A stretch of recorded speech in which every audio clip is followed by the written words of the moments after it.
Patsy Scott, excitedabouthealth.com. Today I wanted to talk to you about oatmeal. So many of you believe that having your cooked oats or your soaked oats for breakfast, you're doing wonderful things for yourself.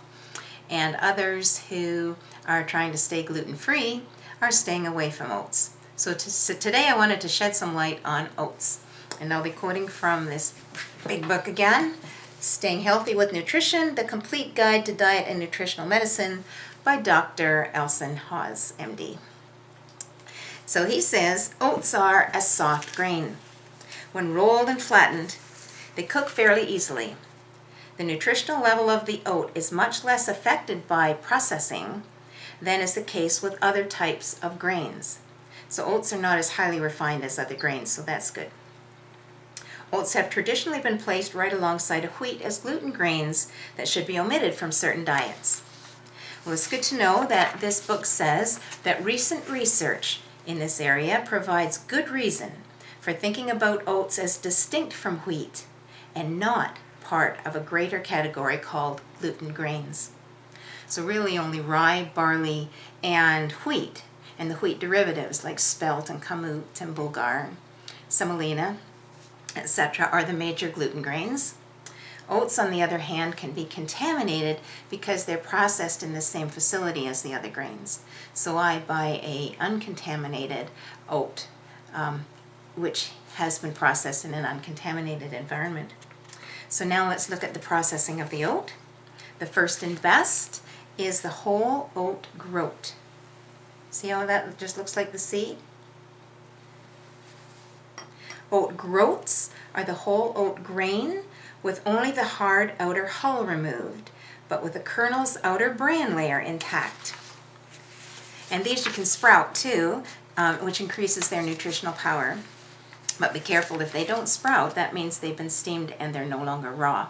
So that happened to me, and so I went where I get my other sprouting seeds to ensure that they will sprout. I get them from Mum's Sprouting Seeds in Saskatchewan with my other sprout orders. So obviously these would be the best for ultimate health, and I'll tell you how you would eat those in a moment, because the least processed, the best they are, right, for you. Next best are steel cut oats, which look like this. And these are made by passing those groats through steel cutters, which chop each one into 3 or 4 pieces. Since they still contain the whole grain, including the oat bran, they are also very nutritious. But then everyone cooks them, right? And so they're no longer getting the benefits of raw. Next is the rolled oat, which we're all familiar with. These are made by steaming groats and flattening them with a roller. They come in 2 distinct varieties. The first variety is sometimes called old-fashioned or jumbo, and the second variety is called quick cooking rolled oats. So the difference in those would be the groat or the steel cut oat are steamed, which partially cooks them, no longer raw, and then they are flattened through a roller.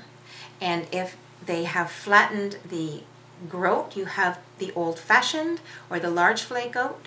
If they flattened the steel cut oat, you have the quick cooking rolled oat.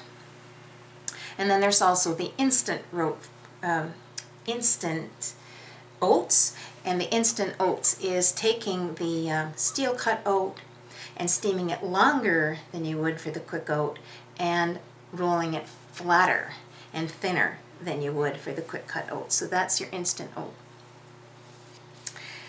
So generally, the more you process a food, the least nutritious it becomes. So instant oats are the least nutritious. So to keep your breakfast raw, you would soak your groat or your steel-cut oats overnight and rinse them well in the morning. And then you would blend them in a food processor with some almond butter, some dates, some cinnamon, some vanilla, a bit of sea salt to spark the flavor. And this mixture will keep several days in the fridge so you can make a big batch up from your raw groats. And if you like, you can email me and I'll give you the recipe for that. So I have a sheet of paper prepared with the recipes, some nice nut cream on that page as well, and on the back we'll have exactly what I talked to you about the various stages that the oats go through. So here you would have your nice oatmeal that we discussed, add some raisins to it at the end of your processing, pour on some delicious nut cream, and how's that for breakfast? Enjoy.